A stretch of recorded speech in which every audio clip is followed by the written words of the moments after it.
I've tried practically every ND filter, the cheap ones, the expensive ones, Polar Pro, all the way to K&F Concept. And I wish someone made a video that was a definitive guide on ND filters. Because the reality is these things are not cheap and there's so many considerations. 2 to 5 stop, 3 to 7 stop, 5 to 9 stop. How many stops do you get? And what's the best option for what lens you have? So today we are going to cover every single thing ND filters, and this is the last video you'll ever need to hopefully guide an important decision and ultimately to make sure you spend your money right. Now before we start reviewing every ND filter, we need to cover some very important factors. Firstly, you're probably in the market for a variable ND filter. This means you can block more or block less light by rotating the ND filters. And this is very important when you're shooting video, because with just one twist, you can block light on any occasion and you can be a really run-and-gun filmmaker. If you had fixed ND filters, on the other hand, you have to change your filter every time the lighting changes. And honestly, I filmed lots of videos. It's not worth the hassle unless maybe you're doing a super professional shoot. Now, an important note about VNDs or variable ND filters is that every one comes with polarizing effects. Long story short, there are 2 polarizers which create a polarizing effect.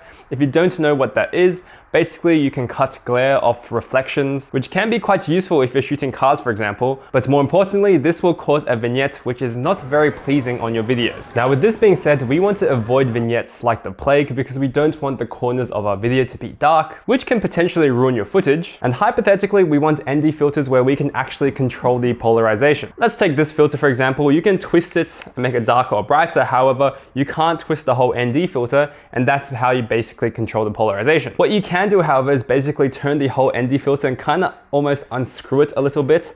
And like so, this turns the whole ND filter, which then you can control the polarizing effects, but it's not really ideal on the run. Another really important consideration when it comes to ND filters is whether it has hard stops or not. Basically what this means is when you twist the ND filter, is it limited in the area that you can twist it? For example, with this ND filter, I can twist it all the way here, it stops, and I twist it back, it stops. Some ND filters don't let you do this, and once you cross a certain area on your ND filter, the ND filter goes whack, you get these crazy patterns, and this is a no-go. Cheap ND filters won't let you do this, but let me tell you right now, you should always invest in ND filters with hard stops because it makes your life so much easier. But anyway, enough chit chat, let's dive into every single ND filter. First, let's start with the iconic, cheap of the cheap K&F Concept ND filter. As you can see, this is a K&F Concept filter. They have so many names, it's kind of hard to explain really, but I'll put all the links in the bio below if you're interested. And the main problem with these ND filters is the vignetting when you use a wide angle lens. I'm shooting on a 24mm lens right now, and what I noticed is when you block the most amount of light, there were these disgusting black vignettes around the corners, and it just made the footage almost unusable. So in that case, you can't use the maximum output or the maximum darkening of the ND filter. So you have to hold back a little bit, which kind of defeats the purpose of an ND filter because on sunny days, you couldn't block enough light. So take these shots with a grain of salt. I'll let you know if I noticed a lot of vignettes or not. However, on the flip side, if you are using a lens that is, for example, 50mm, using these filters are actually okay because you're not going to see much of a vignette. The reason for that is quite straightforward. If you are more zoomed in, looking through this filter, you're going to get the good part, which is the center, which doesn't have a vignette. On the flip side, if you have a wider lens, you'll see more of the ND filter and more of its imperfections, which means you'll have a vignette. So the question is, should you actually use these ND filters? I genuinely think they are okay to use if you get the ND filters with hard stops and you try and avoid using these on very wide angle lenses. The beauty of K&F ND filters is that they're so cheap. So for example, if you had a prime lens, maybe a classic nifty 50, a 50mm 1.8, this is cheaper than everything else, so you could slap it on that lens. And even though twisting this thing is a huge pain, not having hard stops, honestly, I do not recommend it. But if this is like a niche lens and you're not planning to use it that much, and you just need to block out some light on occasion, I think it's worth it in that case. I actually used to use a K&F Concept ND filter on my 70-200, and I thought I broke the lens because all my shots were kind of blurry.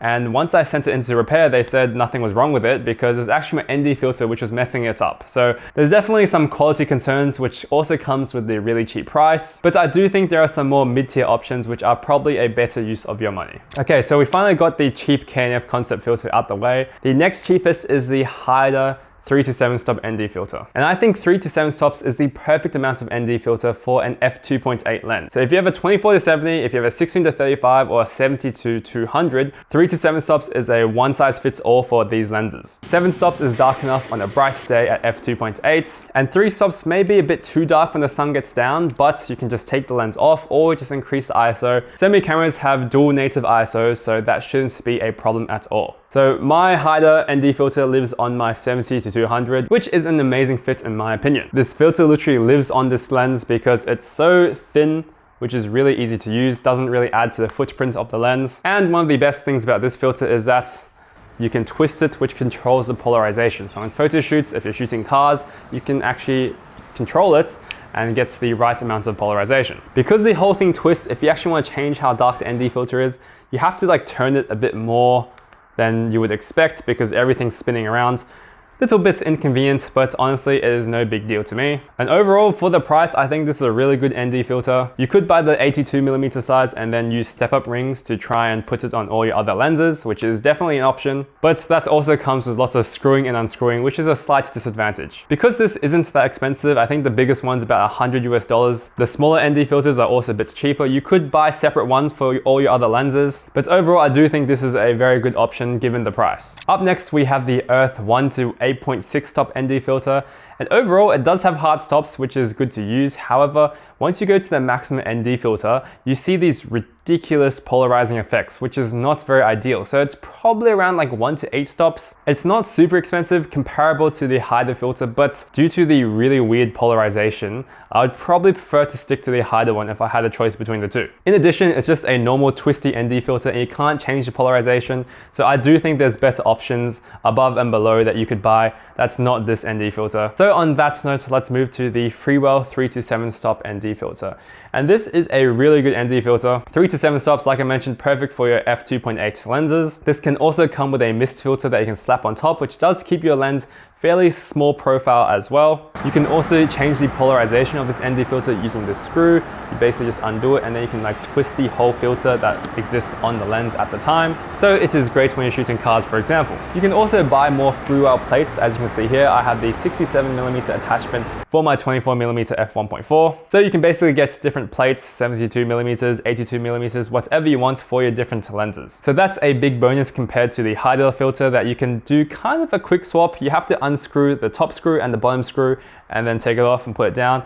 And this is definitely more convenient. With that being said, this does come at a bit of a high price point, about $150 US, which is a bit more expensive, but because you can kind of quick swap the filter, that kind of justifies it. The only negative thing about this ND filter is if you look at these screws, I don't know why, but they kind of just get loose over time and I've literally lost ones. As you can see, I only have one screw in this filter, which obviously is not very ideal. At 24mm, you also do get a bit of a corner vignette when you are actually using this filter at 7 stops. But because you can change the polarization, you can turn the ND filter and that makes the corners less visible, which kind of does save your footage, but again, not ideal. Before we go any further, one filmmaking resource I would recommend to anyone is Motion Array. You can grab sound effects, LUTs, music, AI voiceover, stock footage, templates, transitions, Davinci Resolve macros, and more. It has saved me countless times on paid jobs where, for example, one time I needed a drag in the background, or when I needed a shot of Copenhagen and I never actually went there before. They also have a ton of easy to use transitions like this ink splatter effect, which I creatively used on one of my Instagram reels, and the majority of these transitions are all drag and drop.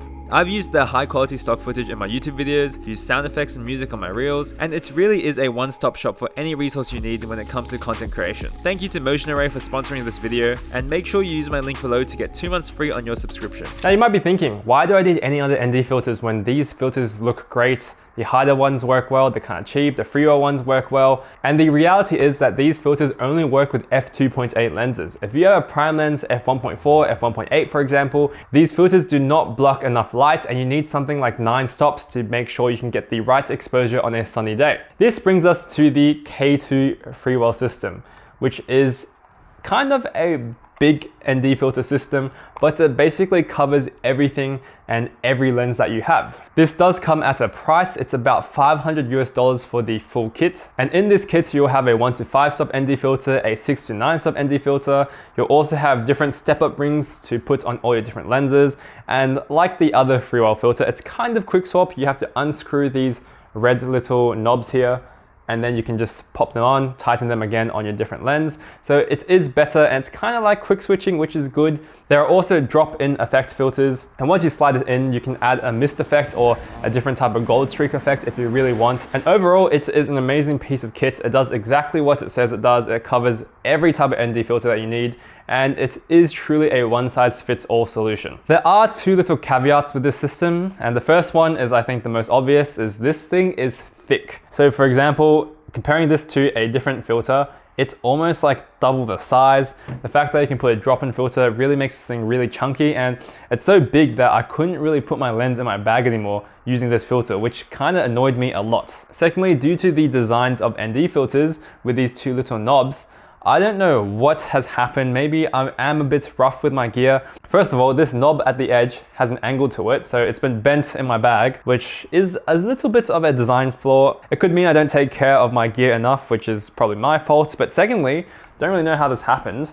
But as you can see, this button releases the inside step-up rings, and the other one on this side is gone. So I will say if you treat your gear better, it will be perfectly fine, but I guess I toss my stuff a bit too much, which is my fault. Now moving on to the Ferrari of ND filters made by Polar Pro, the Helix Maglock system that features Peter McKinnon. But because of that, the price is sky high. So just the base kit itself is about like $330 US. If you get the full coverage of ND filters, so 2 to 5 stop and 6 to 9 stop, it will set you back around about $600 US. Now, what's so good about these ND filters is, first of all, at 24mm, I barely notice any type of vignetting, even at the 9 stop range. It is kind of inevitable that any ND filter at 9 stops will have a little bit of vignetting, but I will say it's not as noticeable, and I think it's passable in my opinion. Secondly, the convenience of this whole system is just so easy.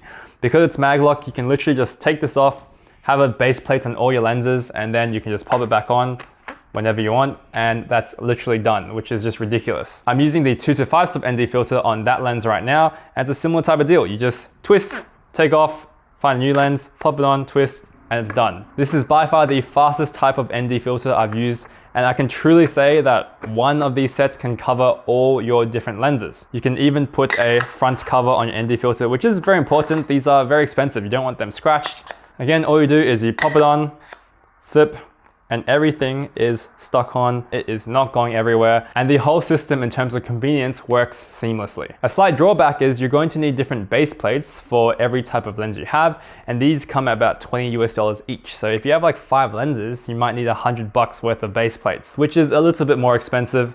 And again, why this is the Ferrari of ND filters. All the ND filters that I mentioned besides the K2 system doesn't even have a front lens cap. This even has a rear lens cap as well if you want to keep your ND filters pristine. There doesn't have things that jut out like the other ND filters, which means this really will be very, very durable.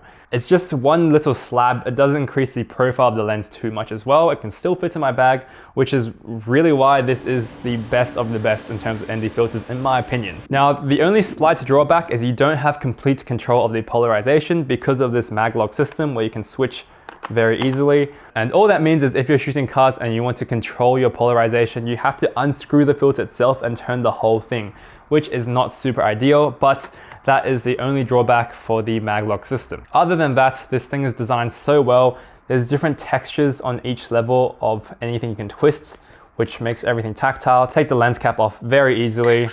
And really, I just don't have any complaints at all, other than the fact that you can't control the polarization. Now, admittedly, there is one ND filter kit, the Nisi Swift kit, that I have not tested. It covers up to 9 stops, so you can use it on your prime lenses as well. But the pricing is quite similar to the Helix Maglock kit, and this Nisi system doesn't have any convenient Maglock, which is honestly game-changing in my opinion. And for that reason, I would honestly just go straight for the Helix system, given it's the same price. To be fair, it's hard to compare given I haven't actually tried it, but trust me, once you can switch your ND filters like this, you don't need any other ND filters. It's just a whole new world of convenience. Okay, so that was a ton of information. What ND filter should you actually buy? If you have an f2.8 lens, I would recommend the Freewell ND filter or the Haida one. If you are someone who would just buy one ND filter and save the rest, it's probably best to get the Freewell ND filter. This also has a really easy to use mist filter attachment. So if that's important to you, go for this as well. But if you want a really thin, streamlined ND filter, which is cheaper, and you don't have that many lenses, I would recommend the Haida filter because it is cheaper. Now, if you have any sort of prime lens and you need to block some light and use an ND filter, I'm sorry to say it's going to get a bit expensive.